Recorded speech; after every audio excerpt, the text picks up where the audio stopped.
हर औरत के दिन की शुरुआत ना किचन से होती है। तो किचन के कामों में हमें छोटे-मोटे टिप्स और ट्रिक्स मिल जाए ना, तो बस टाइम और पैसे दोनों की बचत हो जाती है। तो हेलो गाइस, मैं हूँ अर्चना और मैं आज आप लोग के लिए छोटे-छोटे टिप्स और ट्रिक्स लेके आ गई हूँ। तो चलिए वीडियो शुरू करते हैं। तो आज का जो सबसे पहला हमारा टिप्स है ना, ये दूध से है। देखो, दूध हर घर में आता है और मिलावट का इतना ज़्यादा वो है ना कि डर लगता है। कई शहरों में कई जगहों पे मिलावटें होती रहती है दूध में। तो दूध में मिलावट है तो हम कैसे जानें? इसका बहुत ही आसान सा उपाय है मेरे पास कि जब भी अगर आपको दूध में मिलावट की पहचान करनी है ना, क्योंकि दूध में ना 4-5 चीज़ें मिलाई जाती है जिससे कि दूध का बिल्कुल पता ही नहीं चलता आपको, बिल्कुल सेम लगेगा लेकिन मिलावट होती है। लेकिन इस दूध को हम पहचानें कैसे? तो इसका बहुत ही आसान सा उपाय है। तो चलिए, एक दूध को हमने नॉर्मल रखा है, एक दूध में थोड़ा-सा हमने चुटकी भर हमने सर्फ़ डाला है।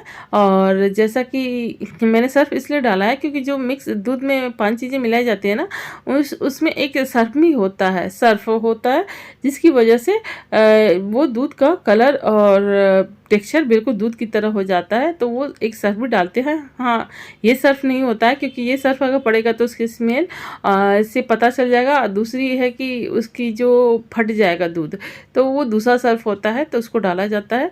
तो आज हम पता करेंगे कि ये किस तरीके से है, हम देखें कि दूध असली है या नकली।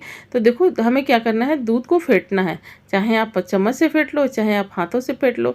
तो देखो, मैंने चम्मच से फेंटा। जो नॉर्मल दूध है, ये देखो, ये नॉर्मल दूध है, इसको मैंने चम्मच से फेंटा। आप चम्मच से नहीं करना चाहते तो हाथों से कर सकते हो। बिल्कुल इस तरीके से आप फेंटना है आपको। तो अगर ये नकली होगा तो इसमें झाग होगा। तो देखो, इसमें कोई झाग नहीं हुआ। और वहीं ये दूध है, इसमें हमने सर्फ़ डाला है। देखो, इसको हमने मिक्स करना शुरू किया तो इसमें ना थोड़ा-सा झाग हल्का-सा हुआ क्योंकि हमने बहुत कम डाला है। तो ये झाग हुआ, चूँकि इसमें दिख नहीं रहा है तो मैंने एक कटोरी में खाली कर दिया जिससे कि आपको दिखाई दे। क्योंकि सफ़ेद कप भी था तो ये आपको अच्छे से दिखाई नहीं, समझ में नहीं आ रहा था, तो इसलिए मैंने दोनों कटोरी में रख दिया। तो देखो, इस तरीके से हमने हाथों को धो करके फिर से पहले वाले दूध को फेंटा तो इसमें कोई भी झाग नहीं हो रहा है। लेकिन जो दूसरा दूध है ना, इसको फेंटने पर ना इसमें थोड़ा-सा झाग हो रहा था। तो आपके पास भी अगर दूध आता हो तो आप अगर चेक करना चाहो तो इस तरीके से आप चेक कर सकते हो कि दूध में मिलावट है कि नहीं है। क्योंकि आजकल सबसे ज़्यादा शुद्ध चीज़ें हमें नहीं मिल पा रही हैं और हमें हमेशा ये रहता है कि जो हम पी रहे हैं, जो हम खा रहे हैं, कहीं वो नकली तो नहीं है, कहीं वो हमारे हेल्थ के लिए नुकसानदायक तो नहीं है। तो आप इस तरीके से चेक कर सकते हो। देखो, हमने इसके किनारे-किनारे पे झाग बनकर आ चुका है। और अगला जो हमारा टिप्स है ना, ये टूथपेस्ट से है। देखो, टूथपेस्ट सभी यूज़ करते हैं और ये जब खाली हो जाता है ना तो हम फेंक देते हैं। तो आज इसको कुछ हम थोड़ा-सा हट के यूज़ करेंगे। तो हमने क्या किया है कि कैंची से इसके पीछे वाले भाग को कट कर लिया है। छोटा हो या बड़ा हो, उसको आप पीछे वाले भाग को आप कट कर लो। देखो, इस तरीके से कट कर लेना है। और उसके बाद से इसके अंदर अगर पेस्ट है तो उसको आप यूज़ करना चाहते तो यूज़ करिए, एक क्लीनिंग में करिए या किसी भी काम में आप यूज़ कर सकते हैं। ये बहुत ही अच्छा होता है। और उसके बाद से आप इसको साफ़ करने के बाद आप क्या कर सकते हो, देखो, ये एक छोटा-सा पॉकेट तैयार हो जाता है। तो ये इस पॉकेट का हम यूज़ करेंगे। तो इसका यूज़ हम कहाँ करने वाले हैं, मैं आपको दिखा रही हूँ कि हम जब सफ़र में जाते हैं ना, तो चाकू कैंची ले जाते हैं। और दिक्कत क्या होती है कि हम इसे बैग में रखते हैं ना, तो हमें हमेशा ये लगता है कि कहीं हाथों में ना चाकू लग जाए, कहीं कपड़ों में ना लग जाए, कहीं कपड़े मत कट जाए, इससे कहीं हाथों को नुकसान ना हो जाए। तो उसे हमें बहुत ध्यान से रखना होता है। तो अब वो टेंशन आपकी ख़त्म हो गई। आप इस तरीके से रख सकते हो और रखने के बाद कोई भी रबड़ आप यहाँ से इस तरीके से लगा दो। तो इससे क्या होगा कि चाकू बिल्कुल सेफ़ रहेगा, आपके हाथ को भी कोई नुकसान नहीं होगा, ना कपड़ों का कोई नुकसान होगा। तो इस तरीके से रख सकते हो आप। और चाहो तो आप इसकी जगह पे सीजर भी रख सकते हो और जहाँ भी आप जा रहे हो ले जाओ। तो इसको सफ़र में आप कहीं पे भी ले जा सकते हो। तो हो गया ना हमारा काम की जुगाड़ की चीज़। और हमारे बहुत काम की टिप्स मिल गई हमें। तो गाइस, अभी तक अगर वीडियो पसंद आ रहा हो तो प्लीज़ अपना सपोर्ट ज़रूर बनाइएगा, लाइक और सब्सक्राइब करना मत भूलिएगा और पसंद आए तो शेयर भी करिएगा।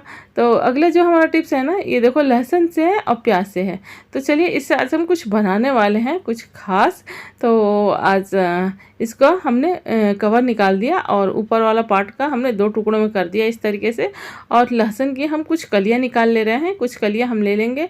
और देखो, इस तरीके से हमने कलियाँ निकाल ली। अब इसे इन कलियों को हम साफ़ करके अलग कर लेंगे, इनका छिलका हम हटा देंगे। तो ये छिलके भी हमारे निकल गए।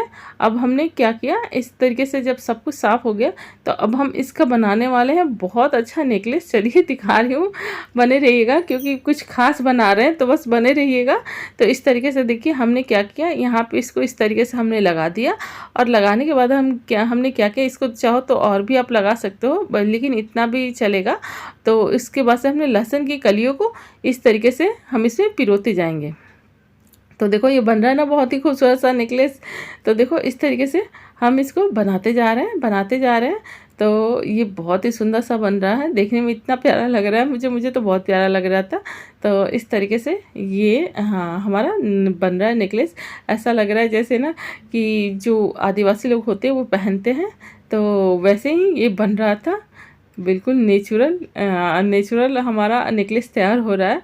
तो इस तरीके से ये पूरा बन करके जब तैयार हो जाएगा तो देखिए हम इसे यूज़ करने वाले हैं, बहुत ही काम की चीज़ है ये।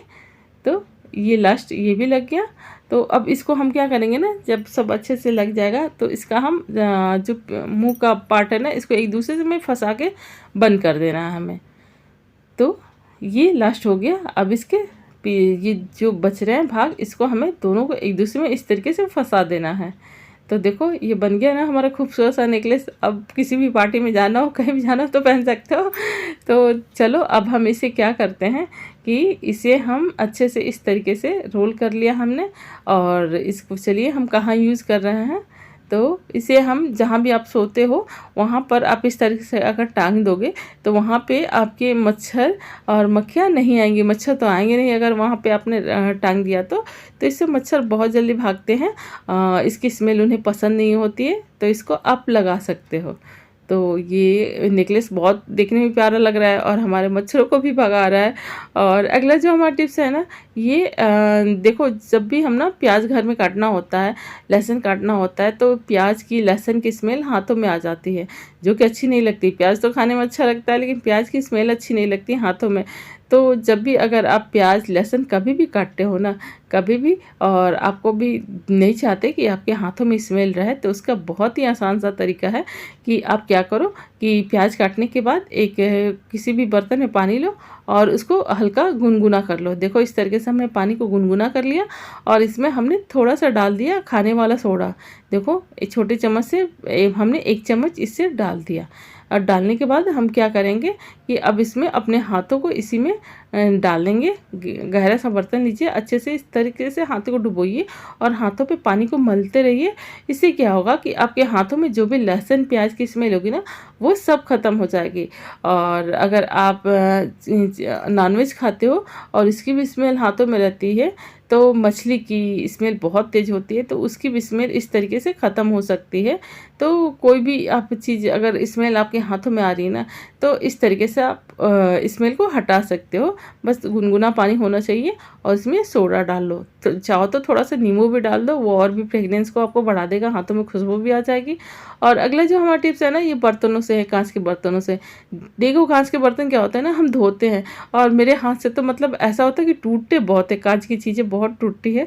तो आपके देखो इस तरीके से हाथों से छूट ही जाते हैं। जब भी हम धोते हैं ना, तो हमेशा हाथों से अक्सर छूट जाते हैं, क्योंकि ये फिसलते हैं हाथों से जब साबुन लगते हैं इन पर। तो अगर आपके साथ भी ऐसा होता है तो एक बात हमेशा ध्यान रखो कि कांच के बर्तनों को हमेशा अलग धो, या तो पहले धो लो, उनको पहले धो के हटा लो, तब जाके बर्तन धो।